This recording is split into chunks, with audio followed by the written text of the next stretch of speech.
Good morning. We are getting ready to take off for camp. And so if you'd think to pray for our young people, Monday to Friday, the young people will be our teenagers. We'll be up in Big Bear with some folks from some other churches.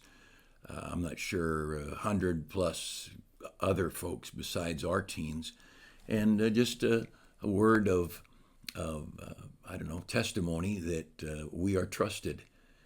Good, solid, Bible-believing people love and trust our ministry, our camps, our philosophies, and enough to have their young people join us at our camps. And this is a special week. I am just preaching on Monday. I preach twice on Monday, and then Tuesday I have my knee surgery. If you think to pray, and again, I've said before, I'm not concerned about the surgery being dangerous or life-threatening or anything. I mean, anything could happen. I leave it up to God. But the surgery is something they do multiple times a day. But the proper surgery and then recovery to get me back doing what I'm supposed to be doing. That's my prayer, that I would get busy back. I hate to be out of the pulpit. I hate to not be able to be visiting people and also just being current with the job around here of being pastor, getting ready for school in the fall, classes to teach and things. So I would appreciate your prayers. And I wanted to mention this. This is the theme for our camp, and it's Lines in the Sand, our teen summer camp, and lines in the sand. And it's interesting, just a thought on this before I get to the Bible. We're different. We are unusual. Not that we're better than anybody, but we're literalists. There are tons of people who say they believe the Bible until you start pointing out scripture that affects their daily life. And suddenly, it really bothers them. There are Christians who would say they believe the Bible, but you bring them to Hebrews where it says, not forsaking the assembling together of yourselves as the manner of some is. He's almost mocking people who forsake the assembly, the gathering of believers. He's saying, don't be like that. And yet we meet people like that. Now they'll say they're Bible believers, but then you say, well, what about this verse about you're supposed to be in church all the time, as often as possible? Well, I don't want to be extreme. And that's these lines in the sand. Draw some lines. We talk about abstinence. Let me give you an example of the philosophical verse here in 1 Peter 2:11. It says, "Dearly beloved, I beseech you, as strangers and pilgrims." Strangers and pilgrims. We're strange. We are strange. We're strange compared to other Christians. And we're not better than them, but our philosophies, our priorities, the things that matter much to us make us strange. And certainly to the unsaved world, we're strange. Strangers and pilgrims. But if you notice specifically what he's talking about, the rest of that verse, I beseech you as strangers and pilgrims, this is 1 Peter 2:11, abstain from fleshly lusts which war against the soul. So there are some things, some desires that are fleshly that war against the soul. Now, you pray and ask God what that's talking about. It could be a sensuous thing with the opposite sex. It could be these fleshly lusts that war against the soul just for whatever your body wants. Too much hiking in the mountains, living at the beach, too much food, too much. You love to exercise. You're a gym rat. You live in the exercise world and being a bodybuilder. I don't know. None of those things are sinful things. But those things can war against the soul. It's interesting because I was just on Friday talking with a great guy, and we were talking about this matter, and he said this thing he was bringing up, I don't remember the sermon, but he was bringing up a sermon I preached on we're feeding our flesh and starving our soul, and how that made a difference in his life. But he says here, first of all, we're strangers, we're pilgrims, and we need to be careful about these fleshly lusts that war against the soul. Then in verse 12, he talks about our lifestyle in general, having your conversation or your whole lifestyle honest, among the Gentiles, whereas they speak against you as evildoers, they may by your good works which they shall behold glorify God in the day of visitation. And so there are just things that are going to make us different, just as simple as that. And again, this last week I was in someone's home, good guy, loves our church. I love him, and he and I are close. We were talking about some things that kind of make us weird or unusual. Pilgrims and strangers. We are the pilgrims were people going somewhere. They're on a pilgrimage. This world's not my home. I'm just passing through. A stranger is someone who doesn't belong where they are. A pilgrim is someone who knows where they're going. And so we're not vagabonds. Vagabond, somebody with no home. They're just wandering aimlessly. No, not us. We know where we're going. But we were talking about how we are different. And this subject for our camp this week of lines in the sand, drawing some lines. The average Christian, I'm going to talk about unsaved people. I'm talking about the average churchgoer can't stand the idea that we would have the audacity to draw lines saying, don't do this or don't cross this line. Our culture hates absolutes. If you go back to when I was first in college in 1975, it was being taught in the universities. It was called situation ethics. And what they taught was you can have your ethical beliefs and values, but if the situation changed, then your values could change. So if I find myself in a situation where being honest might cost me my job, then it's okay for me to be dishonest. And we, as at our church, and I preach this and draw the line in the sand. Provide things honest in the sight of all men, the scripture says. And so talking about guys and gals, our world is so promiscuous. Way too much touching, kissing, hugging among people who are not married. Now here's what God says, all right, in 1 Corinthians chapter 7. Now concerning the things whereof you wrote unto me. So they wrote to Paul, the Corinthian church wrote to Paul, and he's responding. Simple statement. It is good for a man not to touch a woman, period. Nevertheless, to avoid fornication, let every man have his own wife and every woman have her own husband. And so he says, if you're single, you shouldn't be touching a woman. Now, that doesn't mean you can't, a lady's getting out of a vehicle, a big step, you offer her a hand to lean on or whatever it might be. Somebody falls down and cracks their head. You're going to touch her, the lady or the man, we're talking about men to ladies. You're going to touch the lady and help her up or get her out of the road so she doesn't get run over. It's obviously not talking about that. It's a sensuous thing. Because then he goes on to say, nevertheless, to avoid fornication. He's talking about touching that can, someone said, this is a touch that inflames, a touch that stirs. Well, if you could think back to being a junior higher or a high schooler and the power of a touch of a guy or a girl that you like, just a touch. I've never been a woman, don't think I could be a woman, but I know this as a guy, the touch of a girl is stirring. It's just a reality. And what we see is stirring, and what we touch is stirring. It's just a fact. And Paul says, because it is so easy to have your passion stirred, the safest thing is just don't be touching each other. And it's not a sin.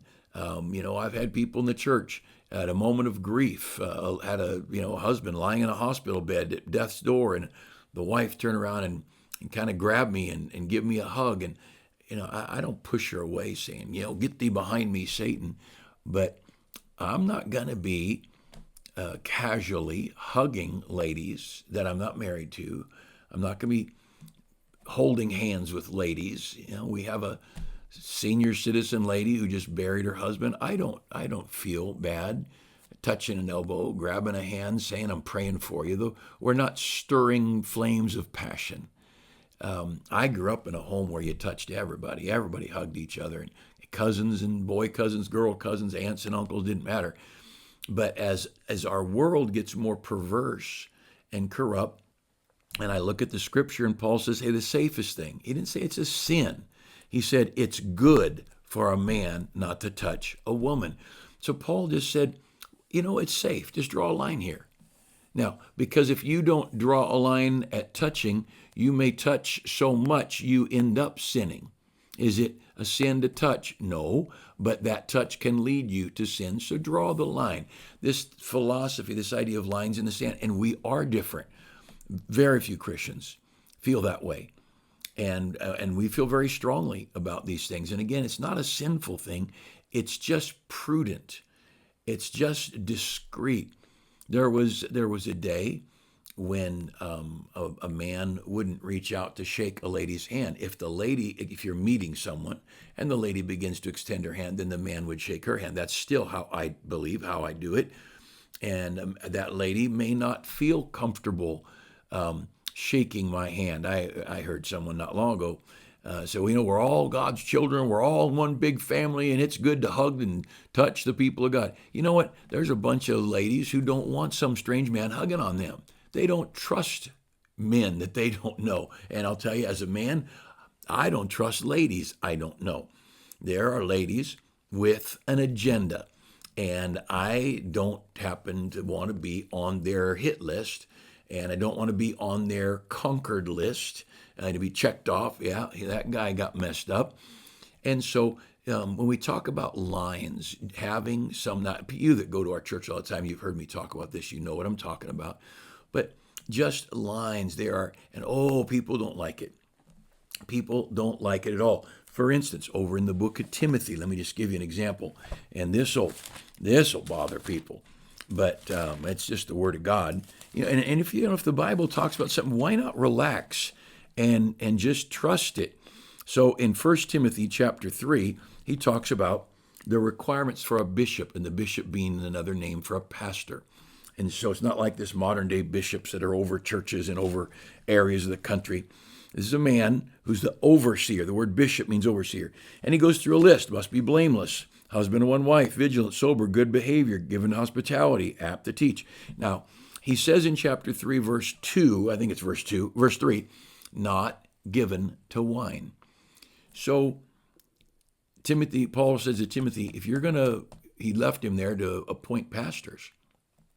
No booze, period. No booze. Well, is it a horrible sin to drink a little wine before bed? No, I don't think it's a horrible sin. But Paul said, if you're going to preach, no booze. Simple as that. Now, notice if you go a little bit later, he talks about deacons. Verse 8, likewise must the deacons be grave, not double-tongued, not given to much wine. Oh, look at there. There's a different standard for the pastor and for the deacon. The pastor, no booze. Deacon, not much booze. Now, 40 years ago, when we put together our church constitution, our men together, we went through and put our constitution together. We made a standard of conduct for the pastor and for the deacons and anybody in spiritual leadership. And we decided to kick the standard up a little higher, rather than wondering whether a deacon or a Sunday school teacher or Sunday school superintendent was too much booze or just enough booze or whatever. We just drew the line, no booze. Now, NyQuil, we're not counting that booze. We're counting that a gift from God when you're sick. But you know what I'm talking about. And so, but God, being very specifically, he drew two different lines, one line for the pastor and one line for the deacon, not given to alcohol or not given to liquor, and then the deacon not given to much wine. I think wine was the subject in both of these. Yeah, not given to wine for the pastor, not given to much wine for the deacon. And so there are lines. There are lines that are drawn, and those lines differ for people, and that is my defense if I needed any defense. I don't think I need any defense. I think the people that hate me, And the people that are liars and slanderers are going to lie and slander. And facts don't matter to people like that. People slander and attack because of a heart problem, not a brain problem.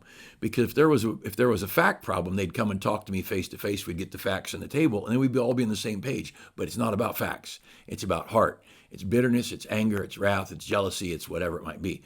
But in our church, if you're on our church staff, we have some standards that are higher than the average church member.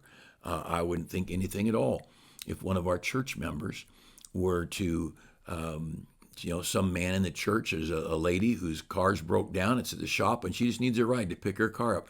I don't think it would be a sin for this man to drive over, pick up this lady, drive her to pick up her car. If they're friends, their families are friends or whatever. I don't think it'd be a sinful thing. That'd be up to them. We don't run our church members' lives. We don't order our church members around. If some church members got a beer in the fridge, that is between them and God. That's not my job. Now, if you work for us, we pay you. It is. We do have a right to say, and if you teach a Sunday school class, if you are opening a Bible week after week in front of our young people, we now do have a standard, a line that we insist on.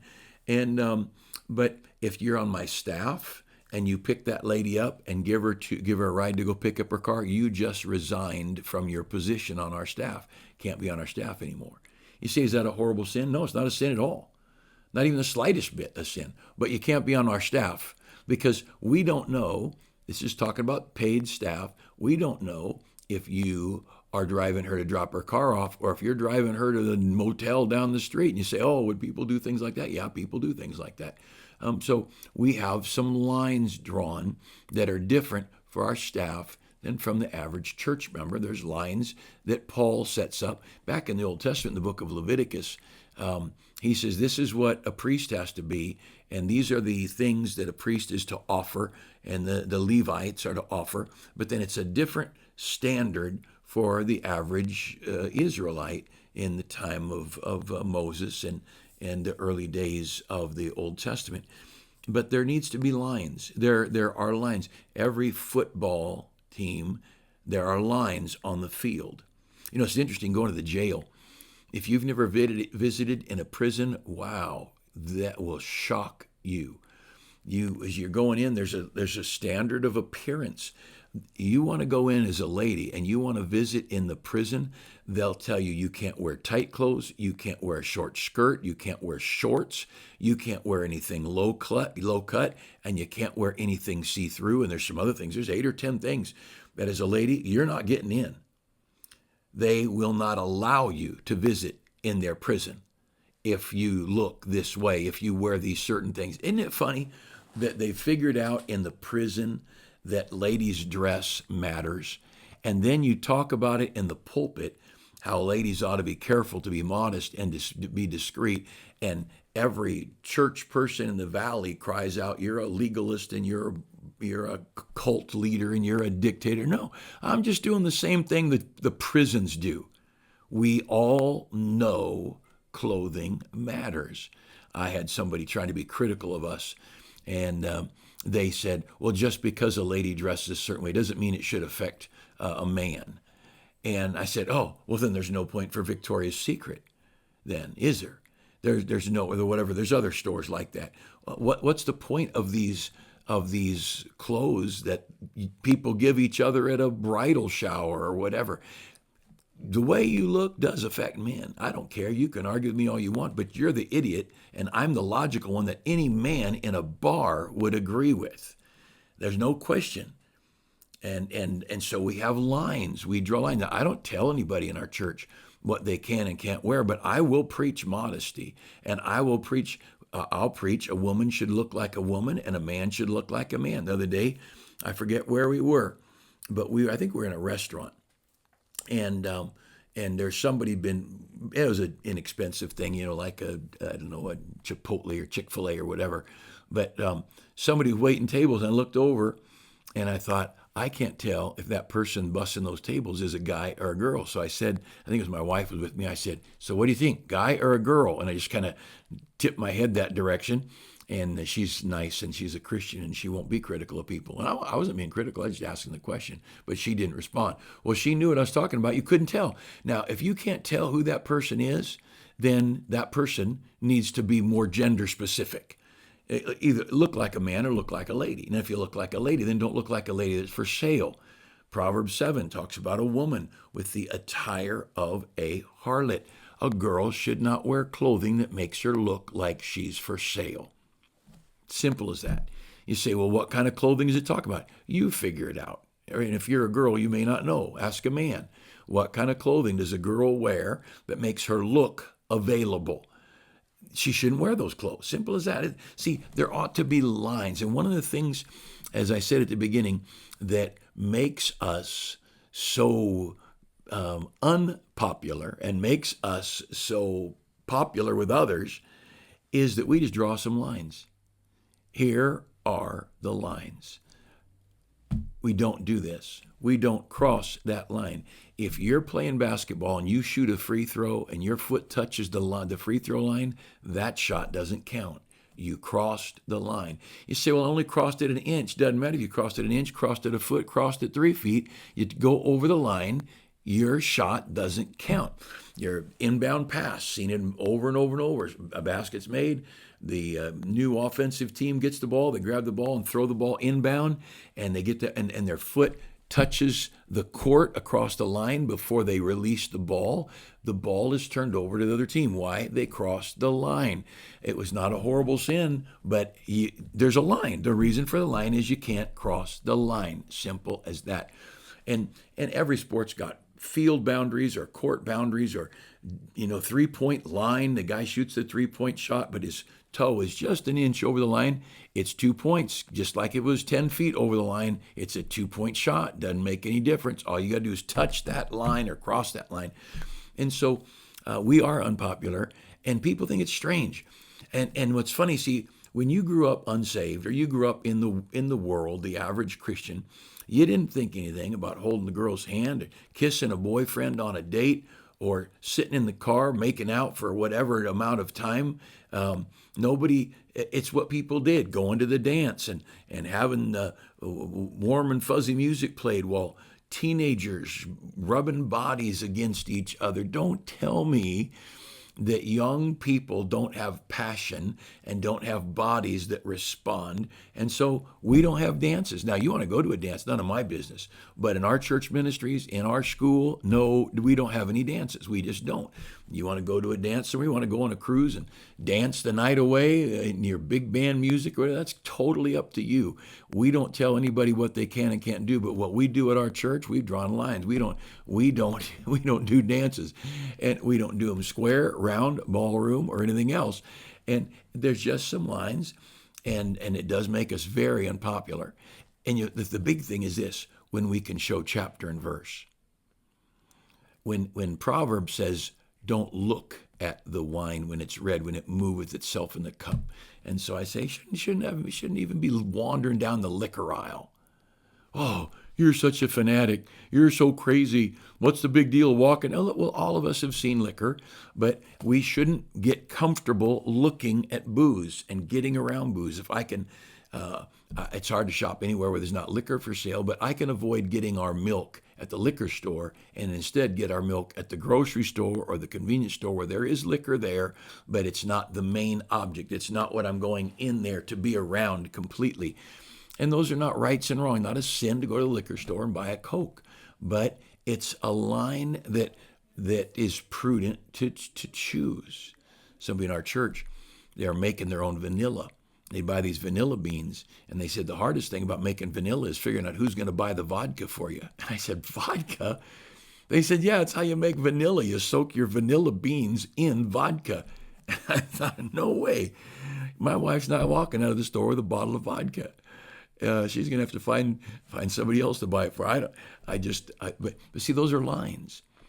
Is it a sin to buy some booze to make vanilla? Vanilla's heavy alcohol. I don't think that's a sin. It might be a sin. But for me, I've got a problem with abstain from all appearance of evil. And if somebody sees me coming out of the store with a bottle of vodka, they don't know. I'm not wearing a sign saying, I'm making vanilla. I don't drink this stuff. So I draw a line. I don't buy booze. We've got to, lines are not wrong, but lines will make you very unpopular. I'm not going to go to a casino to eat a meal. I don't care how good the meal. I don't care how cheap the meal, because I don't want to make casinos look appealing.